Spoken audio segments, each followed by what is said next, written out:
Fala pessoal, esse é o podcast com o Unicast, bate-papo semanal sobre os temas da vida cristã na universidade.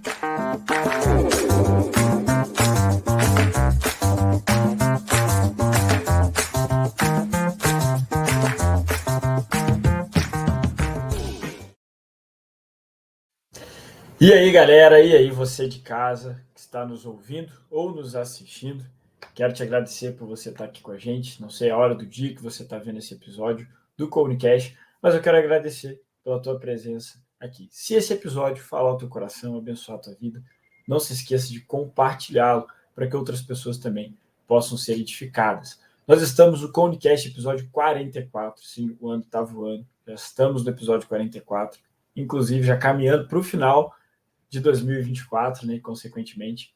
E a gente está aqui para falar hoje sobre um tema do nosso livro Maturidade Espiritual. Isso eu creio que se você já nos assiste há um tempo, você já sabe, que é esse tema aqui, ó, Fã-Clube Gospel. O que isso tem a ver com a minha vida e com a sua?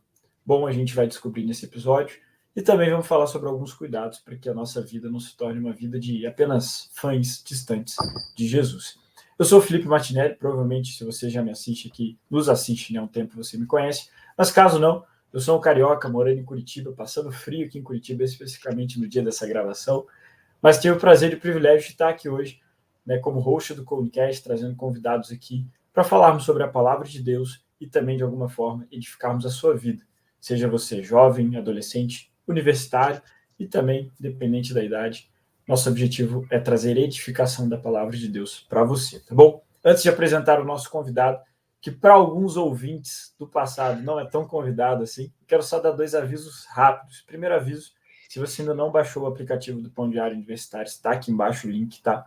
O nosso app está passando por um processo de atualização, ele está funcionando perfeitamente, mas em breve a gente vai vir com uma atualização muito massa. Então você aí que é jovem universitário, cadastre o teu grupo universitário no nosso aplicativo, é muito importante que você faça isso, e com certeza isso vai abençoar muito a tua vida e a vida do teu grupo também. Quanto custa? Nada, é gratuito.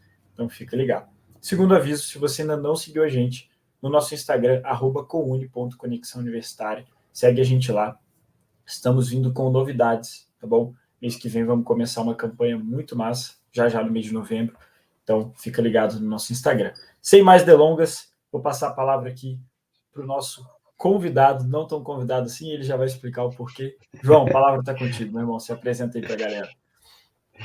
Bom demais, Fih. Bom demais estar aqui com vocês, cara. É um prazer novamente estar aqui no Comunicast. É um privilégio mesmo poder servir meus irmãos aqui, a Igreja de Jesus, através dessa plataforma que o Pão Diário nos proporciona aqui. Como o Fih falou, eu sou João Reck, sou casado com a Renata, faço parte da Alcance Curitiba, ali na liderança, né, de célula, junto com a minha esposa. Também fazemos parte de uma equipe de liderança da juventude ali da igreja, e fiz parte dos movimentos universitários, e ali onde começou toda a minha conexão mesmo com o COUNE, né, nosso antigo Pão Diário Universitários, e tive o privilégio, assim como o Fih falou, não sou tão convidado assim, né, eu tive, cara, o privilégio de fazer parte da primeira gravação do Comunicast, né, junto com o Ben-Hur lá atrás. E posteriormente, Deus me deu o privilégio de poder ser um dos hosts aqui do Comunicast. Então, um privilégio poder estar aqui, já como convidado, né, depois de tanto tempo, e fazer parte disso é um privilégio mesmo, e ver também aquilo que Deus está fazendo através do Comunicast, do Pão Diário como um todo. É realmente uma alegria para o meu coração poder fazer parte disso. Amém, João. Obrigado, cara. Muito bom ter você aqui mais uma vez. E vamos lá, vamos trocar ideias sobre isso aí. Vamos falar sobre fã-clube gospel. Muito interessante, né? Só para a gente introduzir que muita gente vê Jesus como aquele cantor, aquela espécie de uau. Jesus, poxa, ele fala coisas sobre o amor tão lindas que me tocam, e pai, eu gosto dele, eu sou fã dele e tudo mais. E antes da gente falar um pouco, né, sobre essa ideia de fã-clube, quanto isso atinge a nossa comunhão, a nossa vida comunitária na igreja e, consequentemente, o cristianismo que a gente diz viver, a gente tem que entender que isso vem muitas vezes de uma visão errada do amor de Deus e de quem Deus é. Por isso, João, eu vou começar com uma pergunta aqui, né, falando sobre esses atributos de Deus. Cara, qual que é a importância da gente ter uma visão completa do ser de Deus, de quem ele é, dos seus atributos, para que a gente não romantize, né, a nossa visão de Deus. O que você falaria para nós sobre isso? Cara, vamos lá. Eu acho que a vida cristã como um todo, ela é um processo vai ser um eterno conhecer de Deus, né? Então, nós conhecemos inicialmente, né, nós tivemos um contato com a presença de Deus e recebemos esse dom chamado salvação através de Jesus, que realmente transforma as nossas vidas. E a gente entra nesse processo de conhecer a Deus. Isso fascina o nosso coração, porque cada vez mais que a gente conhece um pouquinho sobre o caráter de quem ele é, que é imutável, nós começamos a ficar fascinados por isso. E, consequentemente, vai ser assim durante toda a nossa vida e durante toda a eternidade. Nós vamos olhar e falar assim, cara, eu ainda não conhecia essa faceta de quem Deus é. E o entendimento correto a respeito de Deus, na verdade, vai guiar toda a nossa vida. E um entendimento errado a respeito de quem Deus é também pode guiar toda a nossa vida. Então, aí vem um pouco da tua área também, né, Fih? Por isso a importância da teologia, que vai fazer com que nós tenhamos uma visão correta a respeito de quem Deus é, à luz da palavra de Deus, para que a gente não venha cometer erros e cair em atalhos de visões a respeito de Deus que estão erradas à luz da palavra.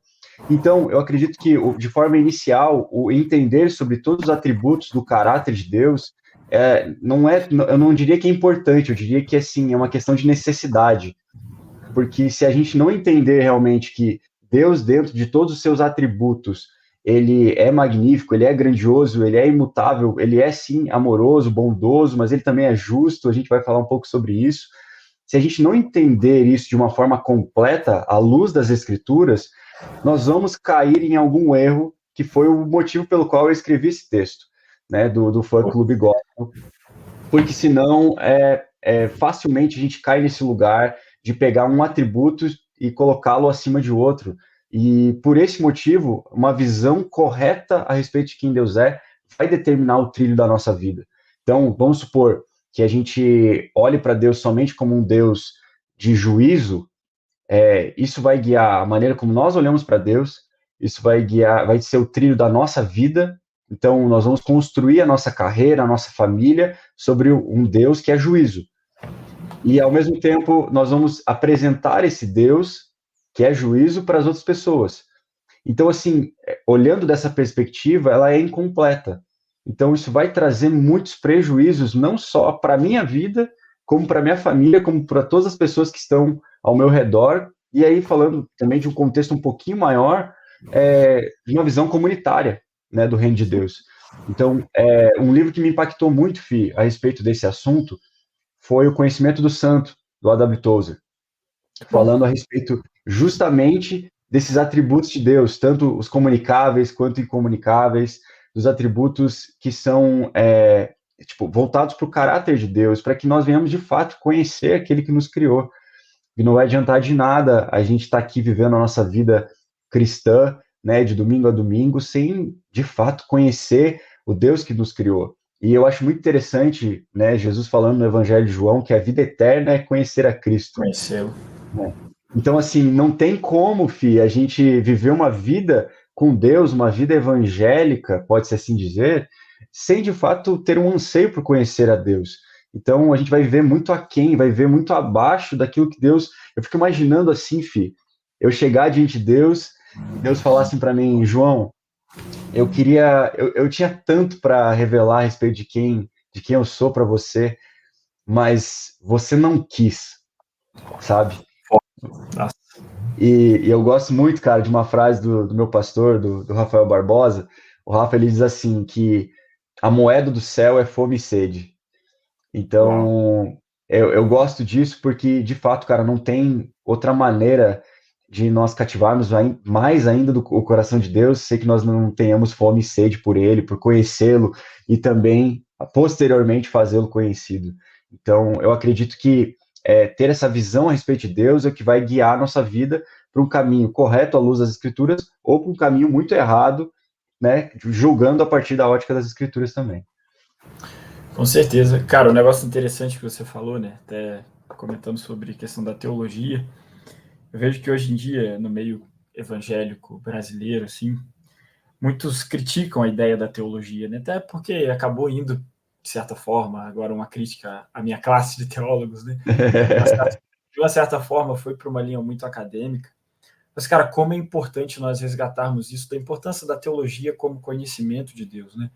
Tipo, eu lembro uma frase que eu vi do Charles Spurgeon, foi num devocional desses do Spurgeon que o Pão Diário tem, e ele falando como conhecer a Deus é o que de fato nos sustenta, tanto no dia mau quanto no dia bom, né, para que o nosso coração esteja no lugar certo. Então, o quanto nós conhecemos de Deus, como você bem falou, determina a nossa vida como um todo, cara. Nossas escolhas, nossa forma de, né, nos relacionarmos com as pessoas, nossa forma de sermos igreja, a gente vai falar um pouco disso mais para frente também. Então, ter esse conhecimento de Deus é muito importante. Até porque, né, João, a forma como nós olhamos para o Senhor tem que ser a forma como Ele se revelou, e não como a gente acha que Deus é. E esse eu acho que é o grande perigo do fã-clube, né? A gente vai chegar mais nesse ponto aí mais para frente, mas é algo muito, muito interessante. E, mano, é legal, Fih, desculpa te interromper, mas, cara, é muito doido que isso que você falou, de nós conhecermos a Deus pelo Deus que se revelou na sua palavra, através de Cristo, né, o Deus encarnado. Se nós não conhecemos esse Deus que é o verdadeiro, tudo que for aquém disso, a gente criou um próprio Deus. Exato. Né? E aí vem para aquele grande perigo de nós criarmos um Deus de nós mesmos, porque é aquilo que nós queremos ouvir, é aquilo que nós queremos ver, é aquilo que nós queremos que ele nos diga, que ele faça. E aí, cara, é sempre constrangedor quando a gente pode caminhar, né, num perigo teológico ali, né, de algo assim que pode ser completamente errado à luz das escrituras. Isso vai, e assim como a gente falou antes, pode nos levar para um lugar muito ruim, né, falando da nossa vida como um todo. E por esse motivo, cara, como é importante a gente estar sensível ao Espírito de Deus, que nos traz à luz da palavra dele, aquilo que de fato, quem ele é. Sim. Porque senão, cara, eu nunca vou esquecer, Fih, certas vezes que eu tava orando assim, uma vez eu tive uma revelação, assim, né? Nossa, agora essa aqui é bombástica, entendeu? Essa aqui, aquela que cara, marca, tem que botar, não, aquela que você tem que botar num sermão, você tem que botar em alguma coisa, que senão, pronto, não posso desperdiçar. E aí, na hora, eu pensei assim, cara, mas isso tá correto diante das escrituras como um todo? Eu falei, cara, será mesmo? Aí eu fui atrás, comecei a pesquisar, comecei a estudar, e eu vi que aquilo que eu considerei como uma revelação estava em desacordo com as escrituras.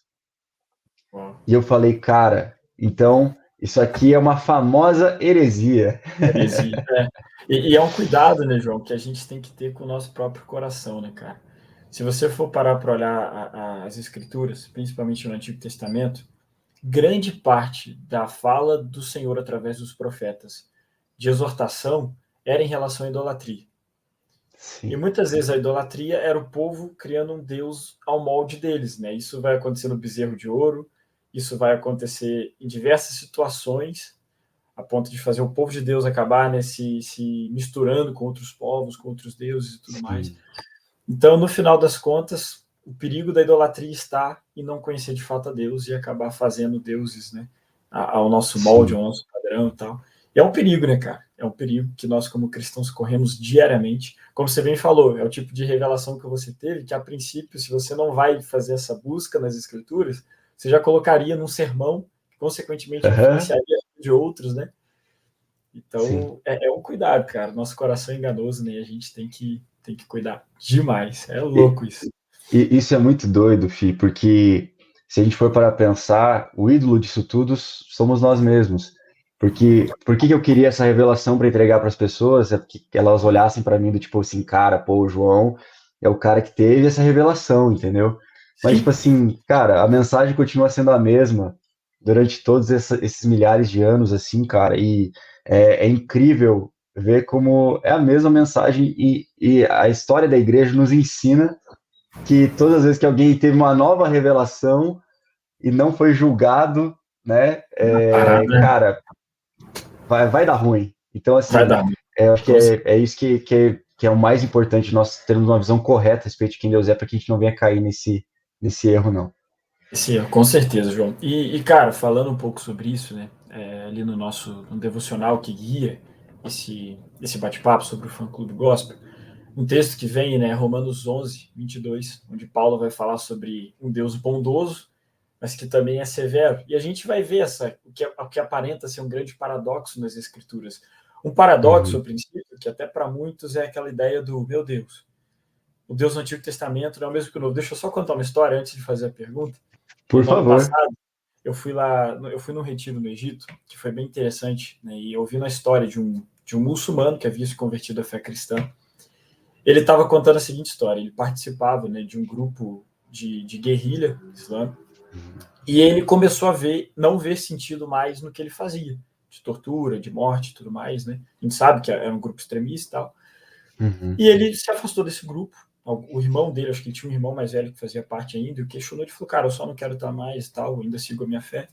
Só que no ser dele ali, né, no seu intelecto, nos seus sentimentos, ele falou que ele começou a se considerar um ateu, porque ele não via Deus naquilo, de matar o próximo e tal.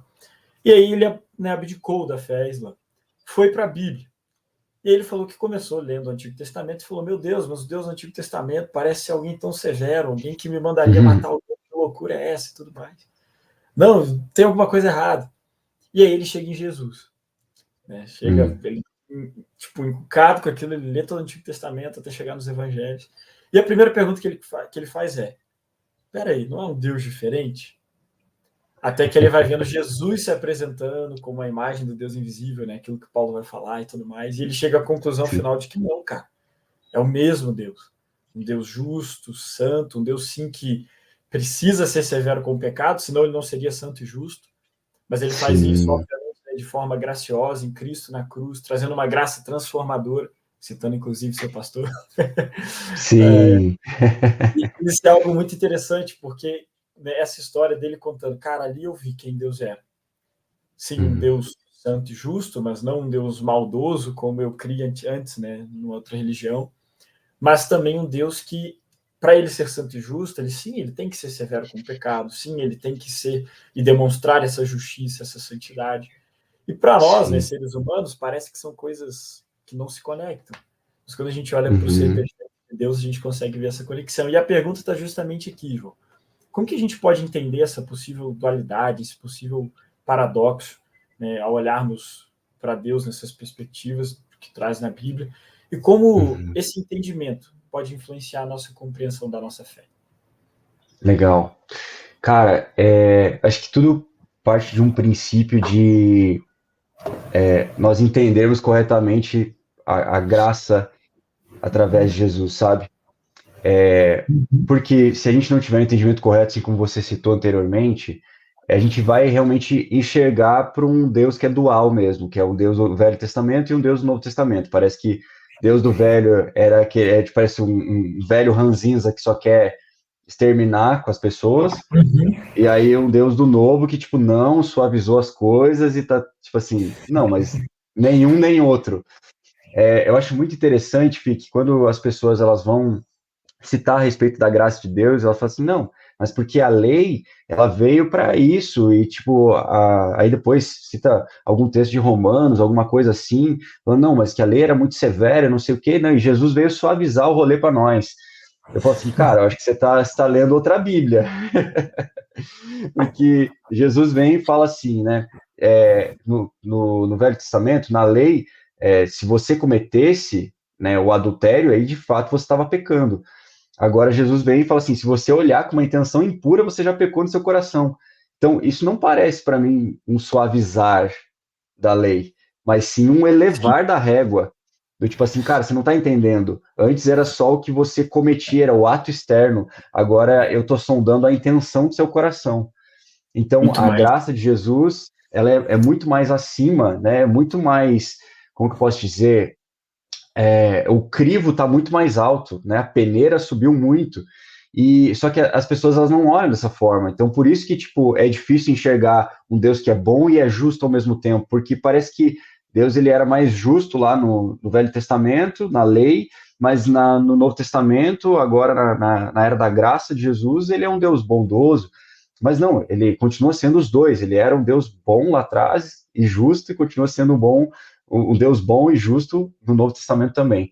E esse texto de Romanos, capítulo 11 ali, é muito interessante, Fih, porque ele fala a respeito de uma condicional, né? Ele fala que Deus ele se revela bom para alguns e se revela severo para outros, porque depende de algo, e isso vai depender do quê? Da nossa correspondência com os seus mandamentos. Então, Jesus vai falar isso, né? Que aquele que me obedece, né, obedece meus mandamentos, esse é o que me ama. Né? Então a gente está falando de que, cara, existe um crivo, existe um teste, entre aspas, para a gente ser aprovado ou reprovado. E Deus ele vai se mostrar, por ser justo e por ser bom, ele vai se mostrar bondoso para com uns e severo para com outros, porque depende também da nossa resposta a tudo isso. E eu acredito que isso, Fih, essa centralidade do evangelho voltado para a graça de Deus, mas uma graça correta, isso vai nos ajudar no trilho da nossa jornada cristã, não só nos ajudar, mas vai, assim, guiar todo o resto da nossa jornada com Deus, porque se a gente olhar, assim, para um Deus adolescente, que se você, tipo assim, sei lá, tipo, tropeçou ali numa pedra e, tipo assim, não, pronto, vai ser fulminado aqui agora. Tipo assim, porque você chutou essa pedra. Tipo assim, não, Deus não é adolescente. Calma. A gente tem que entender isso também, Fih, que uma coisa é nós vacilarmos, né? Uma coisa é nós tropeçarmos na jornada e virmos a pecar. Né? São santos lutando contra o pecado. Isso é uma coisa. Agora, outra coisa é a gente insistir em continuar pecando. Isso a gente vai estar negando a graça de Deus, negando o sacrifício de Jesus. A gente vai estar falando, não, isso aqui não serviu para nada, porque eu vou continuar pecando. Uma coisa, outra coisa, outra coisa. Mas aí a gente esquece de um texto, Fih, que tá lá, se eu não me engano, no primeiro. Não, minto, eu ia falar primeiro ou segundo Timóteo, mas está em Tito, que fala que a graça de Deus ela se fez capacitadora para que nós venhamos a permanecer em santidade. Eu acho isso incrível, porque muitas vezes a gente ouve, né, que a graça de Deus agora suavizou as coisas para nós, mas na verdade não, o que ali Tito está falando, cara, é o quê? Cara, peraí, não é isso. É tipo assim, agora que você tem essa graça, ela está te capacitando para permanecer em santidade. Não é para você continuar pecando. Então, assim, se nós não tivermos esse entendimento correto, Fih, a gente vai cair nesse erro de colocar um Deus que ou é justo ou é bom, né? Ou é severo ou é bom. Mas não, ele é tanto um quanto o outro. Porque aí volta na primeira pergunta, da gente olhar para Deus como um todo. E sabendo que ele é imutável, ainda mais sabendo que ele é imutável para que a gente possa se apegar a essa verdade, para que a gente não venha cair nesse erro, seja ele teológico, que vai guiar a nossa vida, né? Com certeza, João. E, cara, muito massa isso que você estava comentando aí, até sobre esse texto de Tito, né? Porque a gente vê a própria bondade de Deus nisso. Se antes a gente tinha uma lei que estava aqui e a gente já não conseguia suprir, com a graça, com a questão agora que não envolve só o ato, envolve o coração, muito menos. Mas eu lembrei até agora de uma cena que eu vivi na minha infância, que eu até já usei como ilustração numa pregação, que eu lembro uma vez de um amigo, que ele me chamou para... A gente foi fazer alguma coisa de moto, assim, e eu não sabia direito andar de moto, mas ele queria que eu subisse um determinado morro ali na moto de trilha. Eu falei, cara, eu não consigo. Eu tentei, não consegui, porque eu não sabia. E ele não estava disposto a me ensinar, ele só queria que eu subisse. Eu falei, cara, se não me ensinar, não dá boa. E Deus não é como esse amigo, ou como esse pai, ou como esse líder que só manda e vai. Não. Ele justamente nos dá essa graça para nos capacitar, ele nos ensina como amá-lo. E ele fez isso da forma mais absurda possível, que não foi só, obviamente, nos trazendo o que fazer, mas através da pessoa de Cristo, como um ser humano, nos ensinando, né, como fazer. Isso é muito interessante, cara, porque quando a gente olha para a vida de Jesus, a gente vê justamente esse Deus santo, justo, amoroso e bondoso, se fazendo de forma acessível para que a gente possa aprender com ele, né? Aprender como fazer e como viver. Então, cara, não tem jeito. Assim como essa graça aumenta o nível, essa graça também é quem nos capacita. E aí, eu só para a gente já partir para a próxima, eu lembrei de uma frase do Martin Lloyd-Jones, onde ele fala algo muito interessante. E para nós que já somos cristãos há um tempo, creio que a gente sempre precisa ser relembrado. Ele diz: a vida cristã se inicia com graça, continua com graça e terminará debaixo da graça de Deus, né?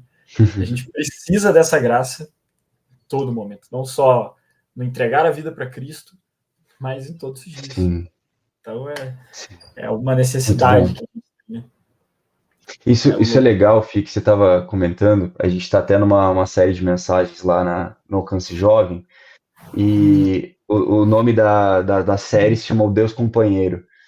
Legal. E isso que você citou antes, não é como se de fato Deus ele nos largasse agora do tipo, vai lá você agora e faz aí, porque agora, tipo assim, eu já te dei todas as ferramentas. Primeiro, né, eu já fiz minha parte aqui, fiz o sacrifício, né, me sacrifiquei por vocês, né, agora deixei o Espírito Santo ainda, que é Deus, habitando em vocês, e vocês ainda têm o auxílio da graça, que vai capacitar vocês a viver uma vida piedosa e santa. Pronto, se vira. Mas é um Deus que ele faz questão de participar do processo, né, Fih?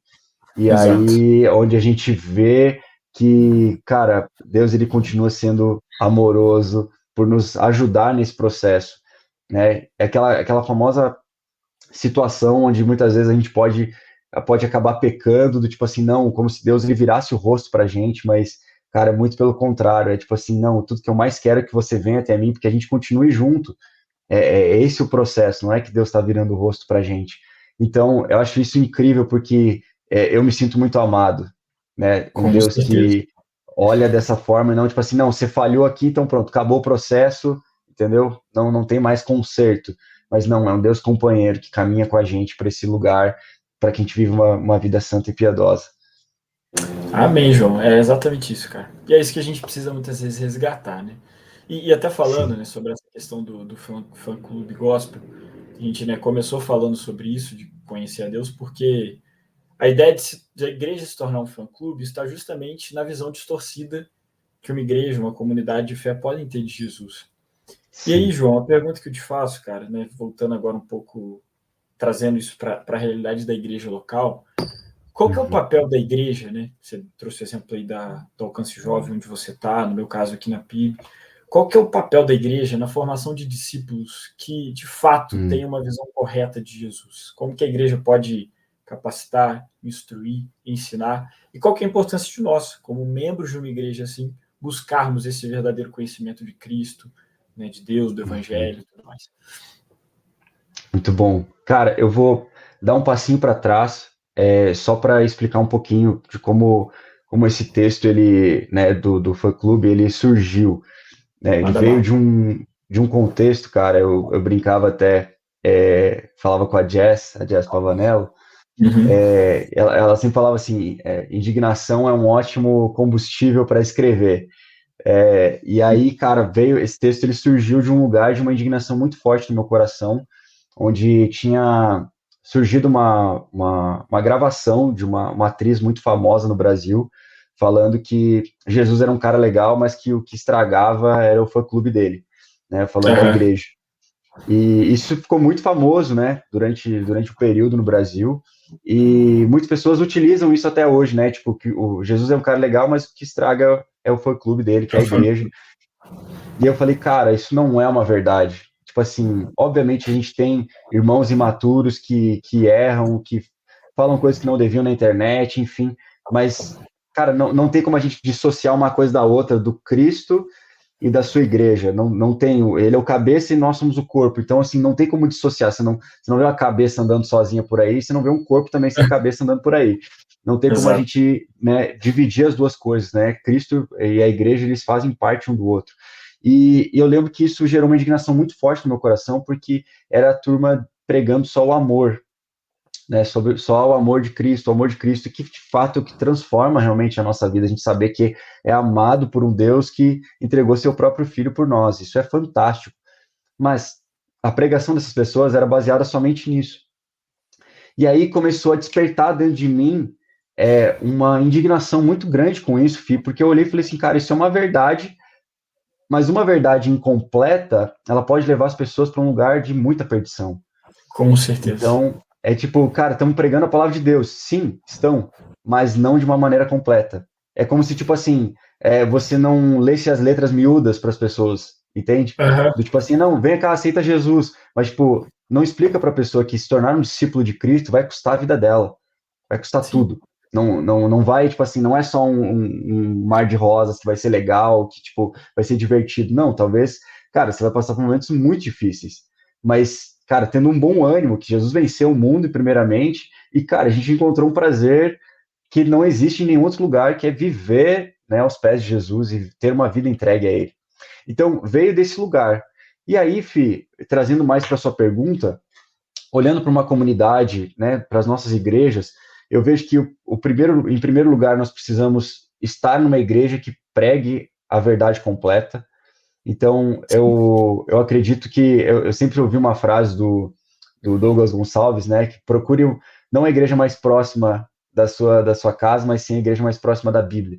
A E Bíblia. aqui eu tenho o privilégio de poder falar que nossas igrejas, tanto a minha quanto a sua, pregam a palavra de Deus de uma forma completa, não negociam princípios, não negociam verdades absolutas que estão ali contidas, né, nas Escrituras.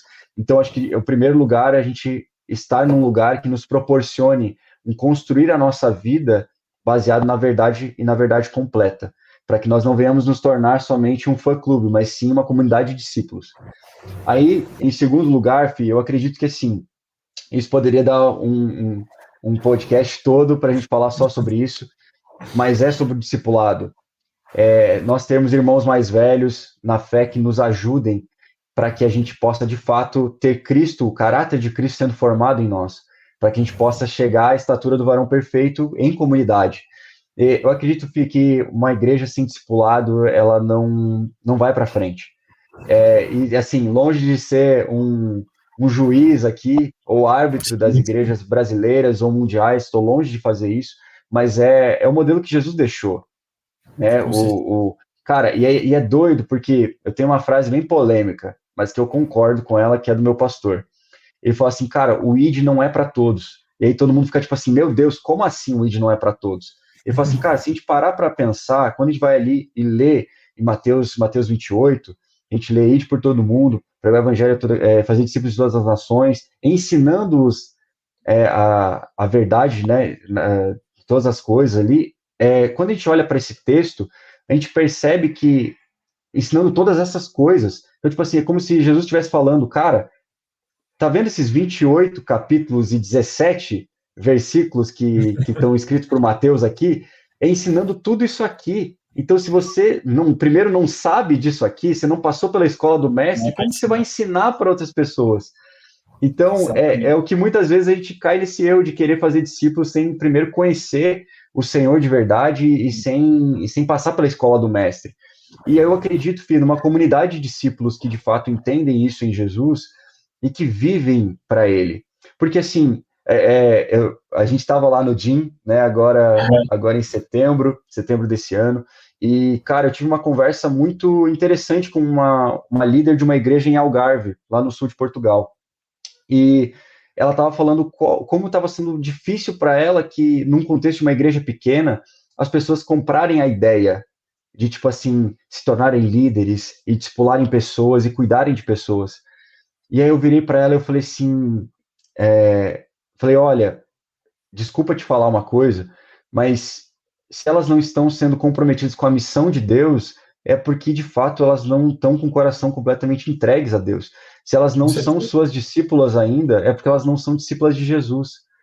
Porque quando nós nos tornamos discípulos de Jesus, nós entendemos Cristo, nós queremos que ele seja formado em nós e ao mesmo tempo nós nos apropriamos da sua missão. E se Exato. nós não somos discipulados nem por Cristo, como que nós vamos ser discipulados por outra pessoa? Por E outros. como que nós vamos querer cumprir a missão que Cristo deixou para os seus discípulos, sendo que nem discípulos nós somos?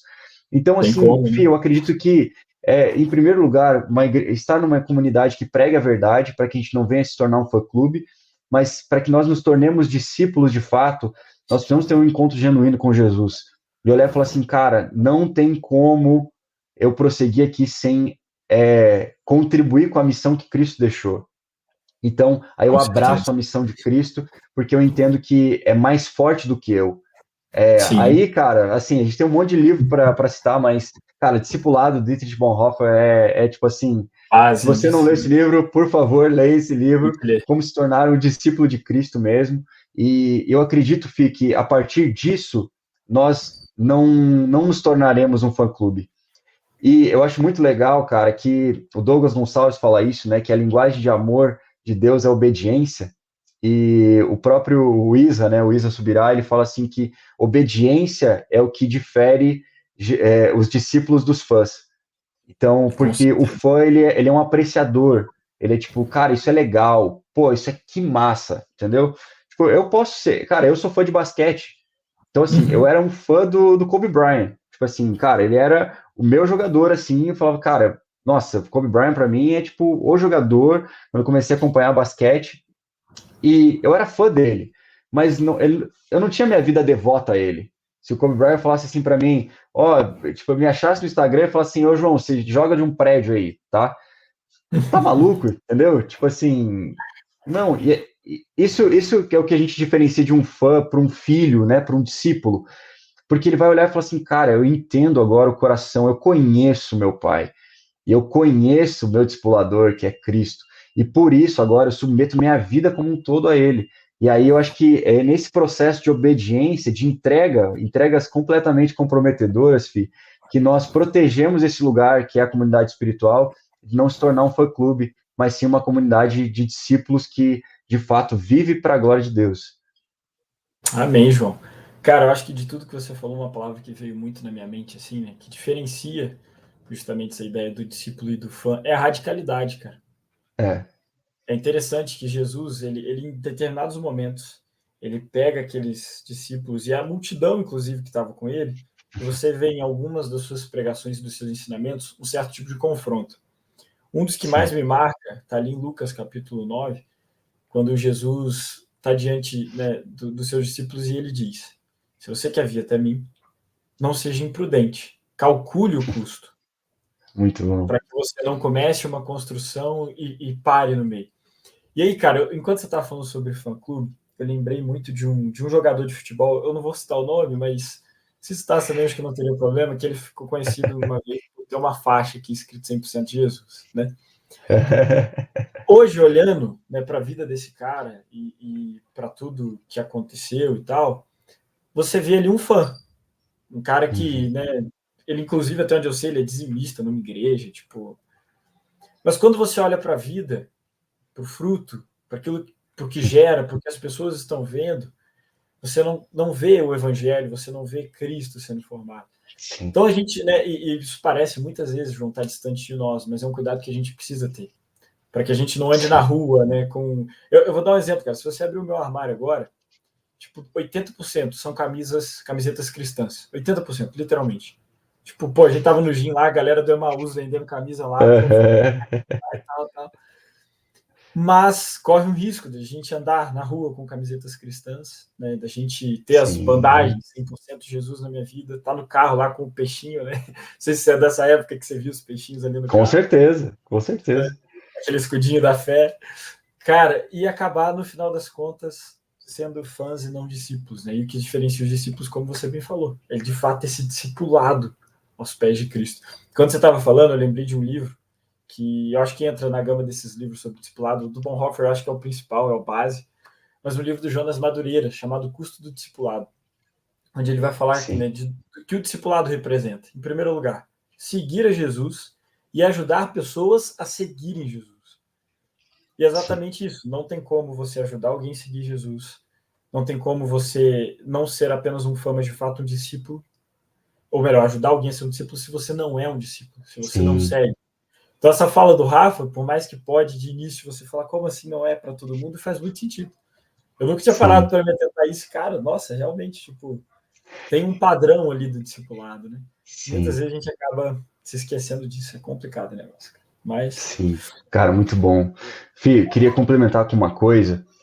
manda Eu mal. fui muito impactado, cara, há uns 3 anos atrás, mais ou menos. Eu li um livro chamado Introdução à Cosmovisão Cristã, do Craig Bartolomeu e do Michael Gorin. É um livro Uhum. fantástico, assim, indico para todo mundo que quer conhecer um pouco mais, né, sobre a narrativa das Escrituras e qual o nosso papel no meio disso tudo. e eles contam lá uma história, cara, de por que, cara, que o cristianismo no Ocidente, ele é marcado cara, por tanta superficialidade, porque a gente vive uma vida fragmentada em que a nossa vida espiritual ela está voltada para os domingos. Então, assim, Sim. Deus ele tem um impacto na nossa vida somente a respeito desse lado espiritual. Então, é como se dividisse nossa vida entre saúde, parte acadêmica, trabalho, família, enfim, vida pessoal, hobbies e lazer, e espiritualidade é só o que Deus tem. E, Tudo obviamente, foi separado, né? a gente sabe, Fih, que isso tem uma raiz católica no meio, né? Porque Sim. o Ocidente basicamente foi evangelizado pelos católicos. E, cara, quando a gente olha para isso, a gente vê que isso de fato pode ter tornado a gente um fã-clube, ou ajudado a gente a se tornar um fã-clube. Porque se a gente não entende que o evangelho ele impacta a nossa vida como um todo, a gente vai viver somente como o Deus da minha espiritualidade, não o Deus da minha vida como um todo. Exato. E aí, o Michael Gorin e o Craig Bartholomew, eles pegam e eles trazem um contraste com a visão dos muçulmanos, a visão do Uau. islamismo. Ele fala assim, cara, para o Islã, para o muçulmano, não tem uma opção. É tipo assim, ou é a vida dele como um todo, ou é a vida dele como um todo. E ele fala assim, sabe por que, que o islamismo está crescendo tanto no mundo? Porque eles não têm uma visão fragmentada. É a vida daquela pessoa como um todo sendo entregue. E aí eu olhei para a gente, cara, eu falei assim, meu amigo, nós estamos travados nisso ainda, cara. Nós ainda Loucura, né? estamos vivendo uma vida fragmentada de que o evangelho, ele só tem uma parte de nós, que é a nossa espiritualidade, mas não a nossa família, não o nosso trabalho, não a nossa vida pessoal, nossos hobbies, nosso lazer. Tipo assim, não, cara, não tem como. E Jesus ensina tudo isso. Mas a gente pegou e fragmentou, seja no dualismo, seja em várias outras coisas que fizeram com que a gente separasse sagrado e secular do tipo, não, sagrado aqui é só a gente ir para o nosso culto ali no domingo, culto da família, mas eu posso fazer o que eu quiser durante a semana, não preciso orar, não preciso ter relacionamento com Deus. E aí vem o islamismo e fala assim, cara, ao ponto de pessoas quererem dar a própria vida, né, serem homens bombas no extremismo, mas por quê? Porque entenderam a verdade deles, que a gente sabe que não é a verdade em si, mas que Sim. para eles é a verdade, e que eles carregam aquilo de uma forma intencional e radical, que vem ao ponto que você trouxe. E isso é interessante, cara, porque não tem jeito. Quando Jesus nos chama a sermos seus discípulos e fala, negue-se a si mesmo, toma a sua cruz e siga-me, isso é um simbolismo de morte, cara. Você vai morrer para Sim. você, para viver a sua vida como um todo. E aí, João, né, até falando, acho que já que a gente está falando sobre o fã-clube gospel, deixa eu só rapidinho, galera, porque o podcast aqui, ele é assim, ó, ele pode ter cortes, mas isso eu nem vou cortar para que você veja na íntegra. Minha bateria está acabando, então eu só preciso conectar meu carregador aqui, Rapidex. Mas isso que você está falando, cara, é uma coisa muito interessante, porque se a gente olhar hoje para a fé cristã, e vamos pegar aí algumas coisas que têm acontecido no meio evangélico, em relação até a escândalos mesmo, que a gente vê de pastores e de líderes, Sim. que muitas vezes se dá, na minha opinião, por conta dessa ideia que a gente tem de que o bom líder é aquele que tem ou uma mega igreja, ou muitos seguidores no Instagram. Né? Eu admiro muito aquele pastor. Por que você admira aquele pastor? Porque olha a eloquência dele. Cara, o que caracteriza um discípulo de Jesus não é uma boa eloquência, não é, em primeiro lugar, uma boa oratória, não é, em primeiro lugar, quantos seguidores ele tem no Instagram. É claro que isso pode ser um bom sinal. Mas se a gente olha para essas coisas, eu acho que a gente pega, né? Jesus ele trabalha isso quando ele fala sobre aquela figueira que estava cheia de folhas, mas quando ele coloca a mão nas folhas, ele não encontra fruto. E a Sim. gente corre esse risco de viver uma vida de folhas, de aparência, de parecer ser uma figueira maravilhosa. Então, dentro desse fã-clube, né, a gente acaba vendo, sim, pessoas que caem, a gente vê pessoas que caem e não voltam, né? Porque, como você bem falou no início, Sim. a cristã sim tem seus tropeços, nós temos as nossas lutas com o pecado, mas aqueles que caem e não voltam, ou que geram grandes escândalos e simplesmente não se arrependem, né, creio que isso tem que ser um alerta para nós, de que a vida com Com Deus não é um certeza. futuro, e é algo muito mais radical do que isso. E para concluir minha fala, perceba que muitas vezes essas grandes quedas de líderes dentro da igreja cristã evangélica, né, protestante, eu vou citar a nossa porque é o foco aqui, muitas não vêm dentro da igreja. Não é porque o líder manipulou, isso acontece, é claro, mas quantos você vê de casos de o cara era um cara na igreja, mas dentro de casa era outro. O cara na igreja era um pastor maravilhoso, mas fora da igreja se envolvia com prostituição e outras coisas. Sim. Então, no final das contas, vem de uma visão errada, de que dentro da igreja eu sou um pastor, eu sou um líder, eu sou um discípulo, fora dela acabou tudo isso. Então, isso é um risco, né, cara, que o fã-clube corre. De colocar uma bandana, mas de fato não comprar a ideia, né, não viver aquilo. Então, a gente tem que cuidar demais com isso, João. É um ponto que... e é uma fala que precisa nos causar muito temor, né? De pedir para Deus essa misericórdia, cara. E, com João, certeza, pensando aqui já caminhando um pouco para o final, para a gente, né, jovens universitários que estão nos ouvindo, pessoas que às vezes têm se perdido nessa ideia de fã-clube, cara, quais você diria que são alguns sinais que indicam que uma igreja pode estar se transformando em um fã-clube e, consequentemente, né, perdendo a sua essência? Legal, mano. Cara, eu acho que quando a gente perde a consciência de que nós estamos aqui cumprindo uma missão. Por que eu digo isso, cara? Porque é algo que é muito fácil de acontecer, e isso agora falando de pequena escala e grande escala, é nós nos acostumarmos no ambiente confortável onde a gente está. Então, assim, cara, que atire a primeira pedra. Quem nunca pensou do tipo assim, mas essa pessoa que chegou no meu pequeno grupo, na minha célula aqui, é uma pessoa inconveniente, é uma pessoa que, tipo, não é tão legal, ela não é tão parecida com a gente. Se o meu grupo aqui gosta de fazer triatlon, corrida, tipo assim, é uma pessoa que gosta de jogar videogame, tipo assim, não quero ela aqui, entendeu? Eu acho que, quando a gente perde esse senso missionário da nossa igreja, cara, a gente está se tornando um fã-clube. Porque daí, tipo assim, não, me deixa aqui no meu clubinho, clube da Luluzinha, me deixa aqui, cara, fazendo as coisas que eu quero, como eu quero, quando eu quero, e você que pensa diferente, você que acha diferente, você não é bem-vindo, vai procurar o seu grupo. E, cara, eu tenho um livro para recomendar, assim, sempre tem livros para a gente recomendar, mas um livro que, cara, transformou a minha vida a respeito desse assunto sobre comunidade espiritual é O Lugar Mais Seguro da Terra, do Larry Crabb, que, assim, é fantástico para a gente, como a gente pode tornar a nossa igreja um lugar seguro para que as outras pessoas elas possam crescer e se desenvolver e se tornarem cada vez mais parecidos com Jesus.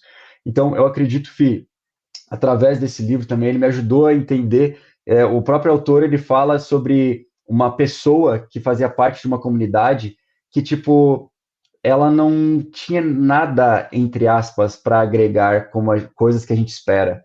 Do tipo, ela não era eloquente, ela não era uma líder nata, ela, assim, mais atrapalhava do que ajudava, porque também tinha uma debilidade motora que a impedia de fazer isso.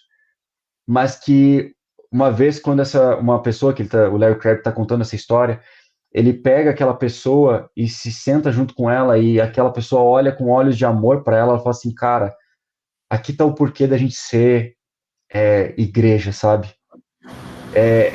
Cara, eu tô olhando para aquela pessoa que ela não pode me dar aquilo que talvez eu gostaria de ter na minha equipe ministerial, na minha igreja aqui, mas que, cara, ela revela o caráter de Cristo, porque nós precisamos ainda assim uns dos outros. E não é no sentido de que, eu mais posso ajudar ela do que ela pode me ajudar, é no sentido de, cara, ela ali sendo ela mesma, vai muitas vezes me ajudar mais do que outra pessoa com capacidade, habilidade, enfim, mas porque ela vai me trazer a consciência de que nós estamos numa comunidade e que tem pessoas diferentes umas das outras. Então, eu acredito que para o jovem que está nos ouvindo, isso é muito importante, da gente não querer olhar para a nossa comunidade espiritual e transformá-la num clube de somente pessoas que pensam como a gente, de pessoas que fazem o que a gente faz, mas sim que o propósito de tudo que a gente está fazendo ali é que Cristo seja formado em tudo, em todos, e que nós possamos ser uma comunidade crescente de discípulos que estão num viver missionário, que estão se portando como missionário. Então, assim, em todos os lugares, seja na faculdade, seja no trabalho, seja onde for, mas se a gente não tiver essa essência de que aquilo ali não é um clube, porque, cara, vai se tornar um fã-clube, sabe, Fê? Sabe, Fih? Com Porque certeza. quando eu olho para isso, cara, a gente se torna uma igreja que enche eventos somente. Então, tipo Exato. assim, cara, então vamos fazer evento para encher a igreja. Então vamos chamar fulano, ciclano, que eles trazem pessoas. E aí a gente soca o templo da igreja para que, tipo assim, pô, daí tá vindo um monte de gente fora. Mas, cara, será que eu estou formando gente? Será que eu estou formando discípulos? Será que eu estou multiplicando, né, os nossos grupos? E, enfim, então, assim, eu acho que isso nos ajuda a ter essa consciência da missão e trazer isso de volta para todos como uma forma de, cara, não, nosso coração precisa se voltar sempre para isso. Por que a gente está fazendo o que está fazendo? Por que Deus nos colocou nesse lugar? E aí faz com que, assim como John Stott ele disse, que o cristão ele precisa ter uma audição dupla. Um ouvido ele tem que ouvir o Espírito Santo e o outro ouvido ele tem que ouvir tudo que está acontecendo no mundo hoje para que a gente possa entender, tá, isso aqui está acontecendo no mundo, então como que eu pego a verdade do Evangelho e eu consigo adaptá-la a essa realidade, né, sem Sim. comprometer nenhum princípio, sem comprometer a verdade das Escrituras. Então eu acredito que também, tendo essa noção da missão, mas tendo os nossos olhos também para a sociedade, como nós podemos servir a sociedade, eu acredito que são coisas que vão nos impedir de nos transformarmos num fã-clube e continuarmos sendo uma comunidade de discípulos que pregam o evangelho. Caraca, velho. Amém. Fechou aí com chave de ouro, cara. E que bom, João, ver, né, que, tipo, poxa, ainda existem jovens líderes da nossa geração que têm esse entendimento, né? Que não se alegram Sim. simplesmente porque há uma multidão encher um congresso.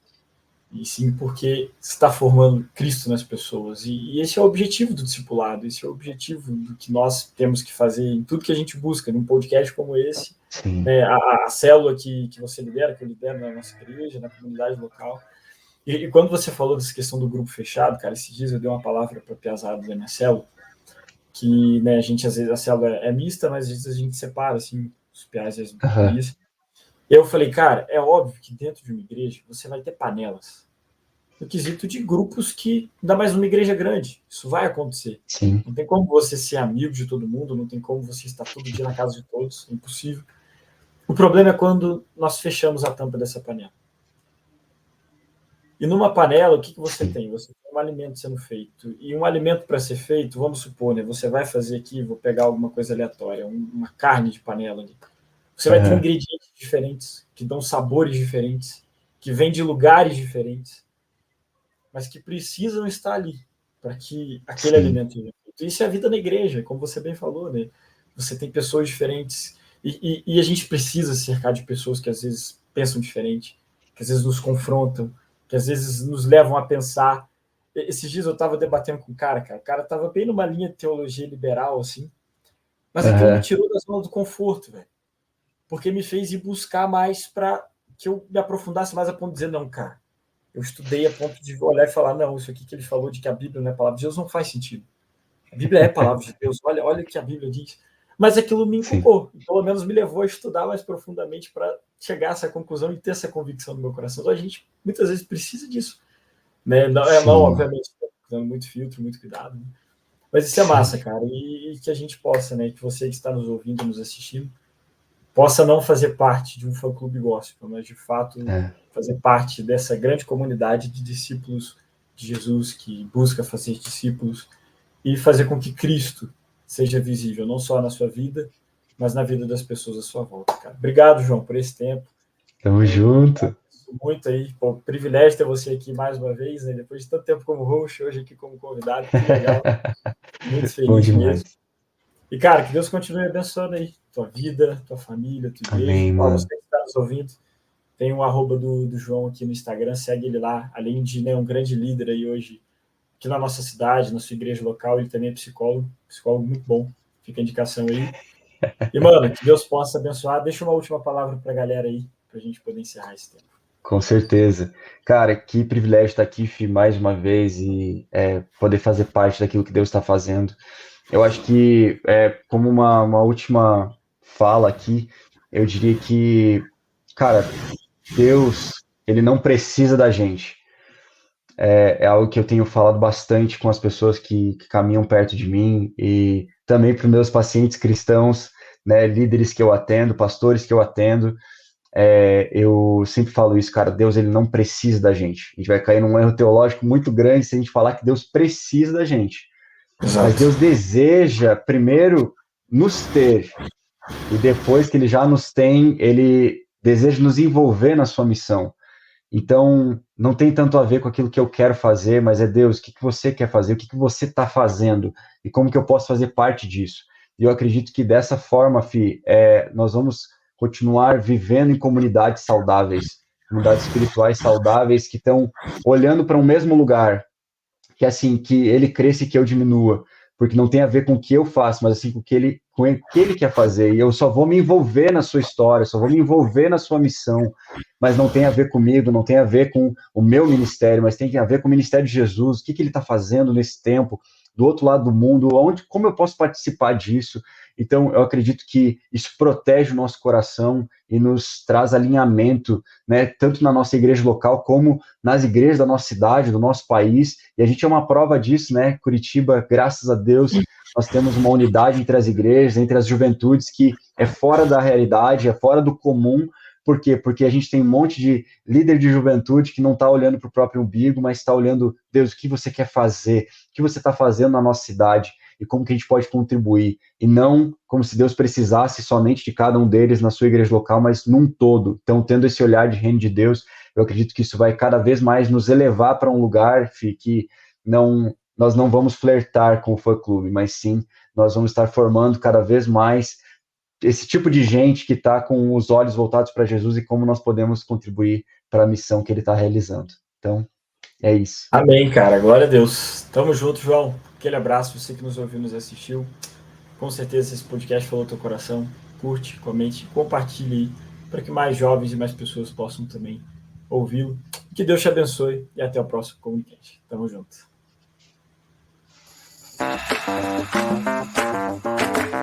Você acabou de ouvir o podcast Comunicast. Nos siga nas redes sociais, @comuni.conexão universitária e fique por dentro dos próximos episódios.